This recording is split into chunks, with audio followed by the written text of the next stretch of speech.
Hello and welcome to another episode of Boxing with Bahal. Today we're not unboxing anything. Instead, I'm going to be showing you what it takes and how to clean your mechanical keyboard.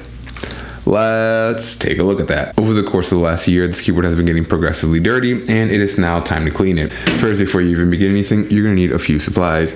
You're going to need just a little bit of dish soap. You're going to need a fairly firm bristle brush. An old toothbrush will work well. And if you really wanted to take the rest of your keyboard apart, a little drill bit set would also help. And also remember that meanwhile, you don't need to have a keycap puller. It definitely helps a lot just because it prevents from scratching your keycaps and it prevents from you damaging them in any shape, way, or form. So the very first step you're going to want to do is you're going to want to disconnect your keyboard from its either power source or from wherever it might be plugged in. Just disconnect and make sure your keyboard is away from any sort of power source. And if it does have batteries, try to remove them. And if they are non-removable batteries, just go ahead and shut off the unit before you even begin taking off the keycaps. As a good measure, you should take a picture of your keyboard just so you do remember the layout in case you happen to forget it. And don't worry, if you do forget it, the majority of keyboards will come with an insert, or otherwise you can just look them up online.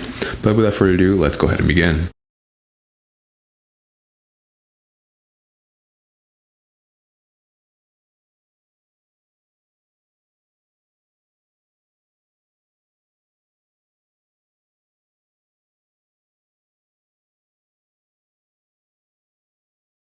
Now this is what your keyboard is going to look like once you have removed all of your keycaps. We're going to go ahead and we're going to put this very grimy thing aside for right now. Next, what you're going to want to do is you're going to want to put a little bit of dish soap as well as water. So once you fill it up with soapy water, again, just make sure that they're all covered to the top so that all the keycaps are submerged. And again, you're going to want to let this stand for about 10 to 15 minutes.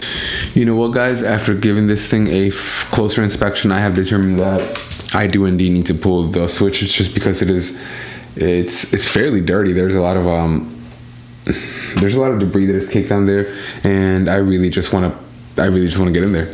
And if you are going to be pulling your switches, remember to use a switch puller just to make it a lot easier and to be very gentle with it. And here we go.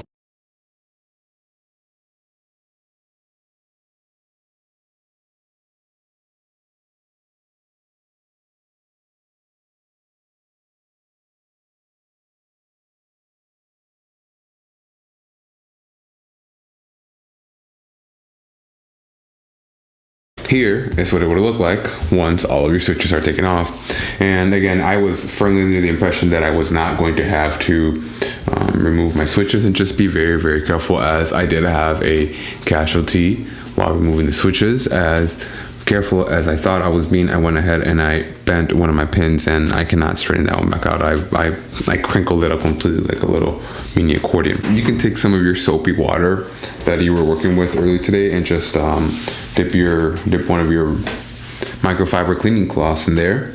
Don't get it soaked, just a little damp, and then just go across your keyboard and clean it like so. And then use your brushes to get into those hard to reach places and those hard to reach corners. And then also don't forget the back of your keyboard as well. All right, and then now this is our freshly clean keyboard skeleton frame that we are going to be installing the rest of our switches onto. Just take a look at that, just how much cleaner that is now compared to how it was. It was really dirty. And then now that it's clean, we can go ahead and we can start the process of putting our switches back in. But before we do that, we actually need to go ahead and we need to clean up our keycaps that have been soaking in the soapy water for the last 15 minutes or so. And when you get your keycaps that have been soaking in the soapy water, don't use paper towels, as paper towels are going to shed like crazy and they're just going to put a lot of debris back into your keyboard, which is exactly what you're trying to get away from. So go ahead and grab a clean microfiber towel. Once you've let the water run clear, you can go ahead and grab your keycaps out of there, and then now you can clean them one by one. If for some reason you have a stubborn keycap that still refuses to get clean, that's when I would go ahead and I would use just a little bit of alcohol. Just put some of those more stubborn stains and just a little bit more dish detergent, as there should be nothing on your keyboard that should be incredibly hard to get rid of.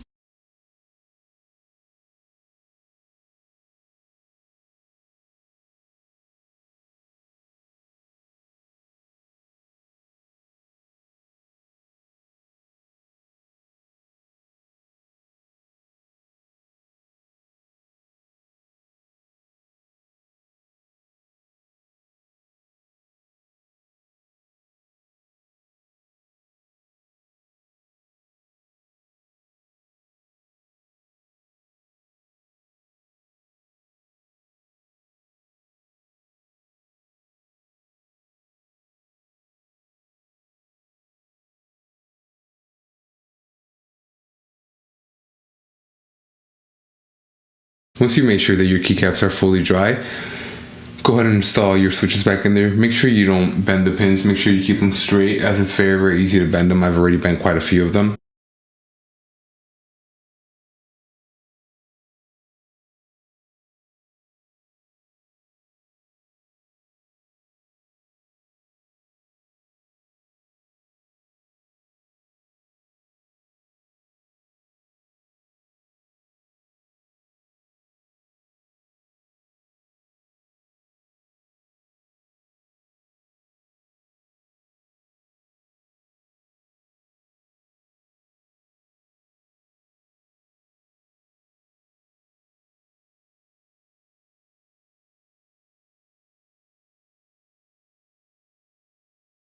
So now that we're done putting the switches back on, we could begin the painstaking process of putting our keycaps back on.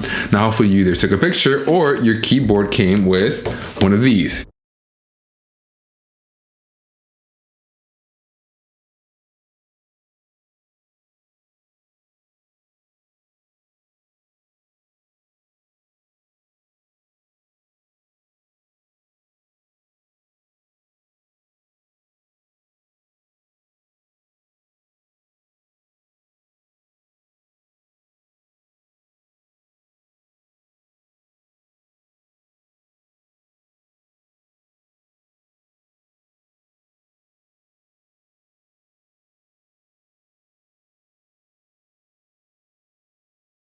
And then at the end of it, just plug it in just to make sure that your whole keyboard works, that all of your switches are nicely lined up, and that they're all working.